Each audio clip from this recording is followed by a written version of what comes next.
వినాయకుడు విఘ్నాలను తొలగించే జ్ఞానాన్ని ప్రసాదించే దేవుడు. వినాయకుడు శివుడు మరియు పార్వతీదేవి కుమారుడు. ఆయన జ్ఞానం మరియు విజయం మరియు శుభకార్యాలకు తొలి పూజ పొందే దేవుడు. అతన్ని విఘ్నహర్త అంటే అడ్డంకులను తొలగించేవాడు మరియు లంబోదర అంటే పెద్ద పొట్ట గలవాడు అనే పేర్లతో కూడా పిలుస్తారు. కానీ వినాయకుడికి ఏనుగు తల ఎందుకు వచ్చింది? వినాయకుడి జన్మ కథ. ఒకసారి పార్వతీదేవి పసుపుతో ఒక బాలుని రూపాన్ని తయారు చేసి జీవం పోసింది. ఆ తర్వాత తన స్నానపు గదిని కాపాడమని ఆజ్ఞ ఇచ్చింది. శివుడు లోపలికి రాగా ఆ బాలుడు అడ్డుకున్నాడు. కోపంతో శివుడు ఆ బాలుని తల తెంచేశాడు. పార్వతీదేవిని శాంతపరచడానికి శివుడు ఆ బాలునికి ఏనుగు తలను అమర్చాడు. ఈ విధంగా వినాయకుడు జ్ఞానదేవతగా మారాడు. వినాయకుడి ప్రత్యేకతలు: పెద్ద చెవులు, ఎక్కువగా వినాలి, తక్కువ మాట్లాడాలి. తొండం, జీవితం ఎలా మారినా పరిస్థితులకు అనుగుణంగా మారాలి. ఎలుక వాహనం, చిన్నదైనా కానీ గొప్పదిగా ఎదగవచ్చు. మోదకం, భక్తి మరియు జ్ఞానానికి ప్రతీక. పూజా విధానాలు మరియు ఆచారాలు: వినాయక చవితి అనేది 10 రోజుల పాటు జరుపుకునే పండుగ. ఇందులో పూజలు, మిఠాయిలు మరియు వినాయకుడి విగ్రహాల నిమజ్జనం చాలా వైభవంగా నిర్వహిస్తారు.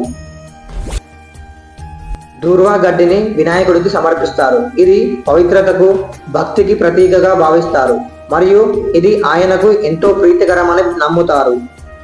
హిందూ సాంప్రదాయంలో ఏ శుభకార్యం మొదలైనా మొదటగా వినాయకుడినే పూజిస్తారు.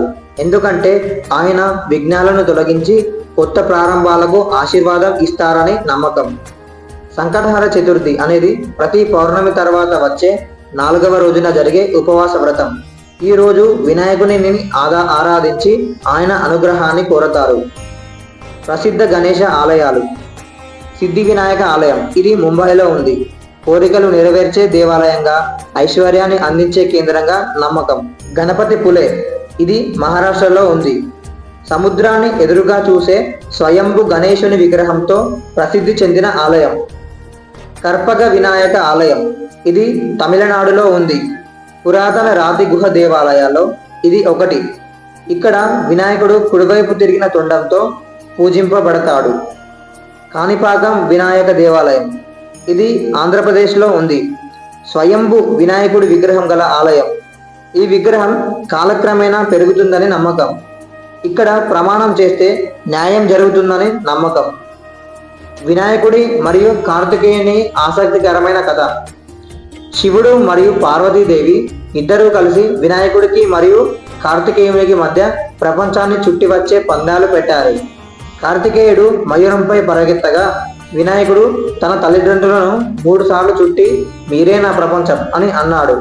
అప్పుడు శివుడు వినాయకుడిని విజేతగా ప్రకటించాడు మరియు వినాయకుడు ఆ విజయాన్ని తన తమ్మునికి అంకితం చేస్తాడు. మీకు ఈ వినాయకుడి కథ నచ్చిందా? కామెంట్స్లో జై గణేశ అని కామెంట్ చేసి మన ఛానల్ని సబ్స్క్రైబ్ చేసుకోండి మరియు మీ మిత్రులందరికీ కూడా షేర్ చేయండి.